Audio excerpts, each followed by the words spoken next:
Hello guys, welcome back to my channel. So ఇవాళ గ్రియా కోసం ఇంకో టైప్ ఫుడ్ అనమాట. ఐరన్ ఇంక్లూడ్ చేయడానికి ఫుడ్లో ఇట్లా పాలక్ కలిపి ఇస్తున్నాను అనమాట. నేను డాక్టర్ చెప్పారు బేబీకి ఇప్పటి నుంచి ఐరన్ కొంచెం అవసరం ఉంటుంది. 6 months తర్వాత నుంచి ఐరన్ డ్రాప్స్ కూడా స్టార్ట్ చేయాలి కంపల్సరీ. బేబీ డెవలప్మెంట్కి చాలా మంచిది అనమాట. ఇంతకుముందు విటమిన్ డి ఇస్తారు కదా, విటమిన్ డితో పాటు ఐరన్ కూడా ఇంక్లూడ్ చేయాలి ఆఫ్టర్ 6 అనమాట. పాలక్ నార్మల్గా పసరు వాసన వస్తుంది కదా, అందుకే మనం పాలక్ పనీర్ చేసుకున్నప్పుడు బ్లెంచ్ చేస్తాం కదా ఆకుల్ని, పాలకూరని. సో అట్లా సేమ్ బేబీ ఫుడ్లో కలిపే ముందు నేను ఆకుల్ని ఇట్లా బాయిలింగ్ వాటర్లో బ్లెంచ్ చేసి కాసేపు అట్లా బాయిల్ అవ్వనిచ్చి, ఎక్కువసేపు ఉంచొద్దు, ఆకు కలర్ మారిపోద్ది. ఎక్కువసేపు చేయనక్కర్లేదన్నమాట. సో నార్మల్గా అట్లా కొంచెం ఒక 2 minutes 2 to 3 minutes వరకు అట్లా ఉంచుకొని దాని తర్వాత బాయిలింగ్ వాటర్ నుంచి తీసేస్తా.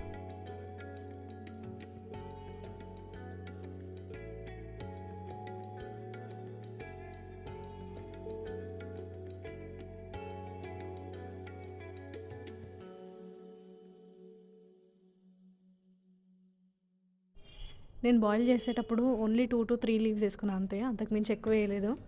పాలక్ మనం డైరెక్ట్గా ఫీడ్ చేయలేం కదా, సో అందుకని కొంచెం నేను హోమ్మేడ్ సెరిలక్ పౌడర్ తీసుకుంటున్నాను అనమాట.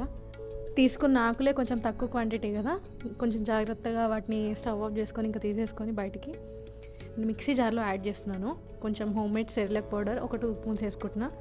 ఇంకా ఈ గ్రీన్ లీవ్స్, ఈ పాలక్ కొంచెం ఒక 2-3 leaves అట్లా వేసుకొని ఫస్ట్ దీన్ని గ్రైండ్ చేస్తాను. నేను ఈ సెరిలక్ పౌడర్లో కొంచెం ఎర్రపప్పు, బియ్యం, ఇంకా మక్కానా, కొంచెం కాజు, ఇంకా ఆల్మండ్స్ కూడా వేసుకున్నాను అనమాట. ఇవి కొంచెం లైట్గా గీలో అట్లా రోస్ట్ చేసి చల్లగా అయిన తర్వాత అప్పుడు గ్రైండ్ చేసుకొని దాన్ని స్ట్రైనర్లో స్ట్రెయిన్ చేసుకున్నాను. ఎందుకంటే కొన్ని గ్రైండ్ అవ్వకుంటే మళ్ళీ గొంతులో ఇరుక్కుంటాయి, అది పెద్ద ప్రాబ్లం. సో అందుకని ఖచ్చితంగా యూజ్ చేయండి. ఖచ్చితంగా స్ట్రెయిన్ చేసిన తర్వాతే సెరిలక్ పౌడర్ వాడుకోండి. మనకి పేస్ట్ ఇట్లా వస్తుంది అనమాట. పాలకి ఇంకా కొంచెం 2 spoons ఆఫ్ సెరిలక్ పౌడర్ వేసుకున్న తర్వాత ఇంకా కొంచెం గ్రైండ్ అవ్వాలి, కొంచెం వాటర్ పోసుకొని మళ్ళీ చేసుకోండి. అయిన తర్వాత దీన్ని ఇంకా ఒక బౌల్లోకి తీసుకొని ఆ బౌల్లో కొంచెం వాటర్ యాడ్ చేసుకొని ఇది స్టవ్ మీద పెట్టుకొని బాయిల్ చేసుకోండి.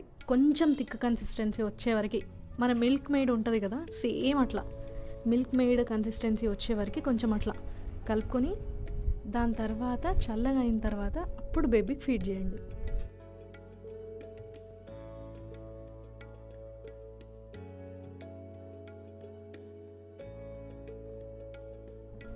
పాప ఉగ్గు గిన్నె కొంచెం చిన్న సైజులో ఉంది కాబట్టి ఈ స్ట్రైనర్ సరిపోద్ది. ఇది టీ స్ట్రైనర్ అనమాట. సో దీనిపైన ప్లేస్ చేసుకొని ఇందాక నేను బాయిల్ చేసుకున్నా కదా అదంతా దీనిలో నుంచి స్ట్రెయిన్ చేసుకుంటున్నాం. మళ్ళీ చిన్న లమ్స్ ఏమైనా ఉన్నా బాయిల్ చేసినప్పుడు, లేదంటే పాలక్ కొంచెం ఎక్కడైనా గ్రైండ్ అవ్వకపోయినా అది దీనిలో స్ట్రెయిన్ అయిపోతుంది.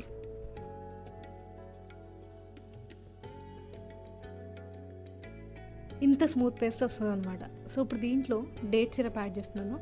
డేట్ యాక్చువల్లీ నేను ఏం చేసిన అంటే డేట్స్ని బాగా హాట్ వాటర్లో నానబెట్టి దాని తర్వాత దాన్ని మళ్ళీ ఉడకబెట్టి అది సిరప్ అంతా ఒక స్ట్రెయిన్ చేసుకున్నాను అనమాట. ఇట్లానే చేసుకున్న తర్వాత అది మళ్ళీ బాయిల్ చేశాను.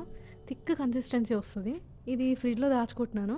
స్వీటింగ్కి ఇవ్వలేం కదా, అందుకని డేట్ సిరప్ లాగా ఇది కొంచెం యాడ్ చేసి ఇస్తాను అనమాట అన్ని ఫుడ్స్లో. ఇది బాగా మిక్స్ అయ్యే వరకు కలుపుకోండి. కలుపుకున్న తర్వాత అంటే ఈవెన్గా కొంచెం స్వీట్నెస్ స్ప్రెడ్ అవ్వడానికి